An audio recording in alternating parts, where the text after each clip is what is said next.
ఎన్నికల్లో ఉపాధ్యాయులు మరియు పట్టభద్రుల ఎన్నికల్లో రెండింటికి 2 స్థానాలు భారతీయ జనతా పార్టీ అటు ఉపాధ్యాయుల ఎమ్మెల్సీ అభ్యర్థిని ప్లస్ ఇక్కడ పట్టభద్రుల ఎమ్మెల్సీ అభ్యర్థిని 2 స్థానాలను కూడా ఒక గ్రాడ్యుయేటెడ్ ఒక ఎడ్యుకేషన్ పర్సన్స్ అయిన వ్యక్తులు ఇవాళ భారతీయ జనతా పార్టీకి మద్దతుగా నిలబడి విజయాన్ని అందించినందుకు పేరున భారతీయ జనతా పార్టీ ఎడపల్లి మండల శాఖ తరఫున ప్రత్యేక ధన్యవాదాలు చెప్తా ఉన్నాము. రానున్న రోజుల్లో కూడా బరాబర్ రాష్ట్రంలో కూడా భారతీయ జనతా పార్టీ జెండా ఎగరేస్తాం. ఖచ్చితంగా ఈ కాంగ్రెస్ ప్రభుత్వాన్ని ఈ పార్టీకే ఈ యొక్క భారతీయ రాష్ట్ర సమితి పార్టీ నామరూపాలు లేకుండా పోయింది.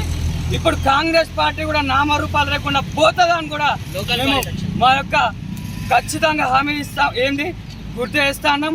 ఇంకొకటి రానున్న ఎలక్షన్లలో ఇప్పుడు లోకల్ బాడీ ఎలక్షన్లలో కూడా ఖచ్చితంగా గల్లీ నుంచి పోతే ఢిల్లీలో ఎట్లయినా జెండా ఎగరేస్తాం, గల్లీలో కూడా మేము జెండా ఎగరేసి కూడా తిడతామని ప్రత్యేకంగా చెప్తా ఉన్నాం.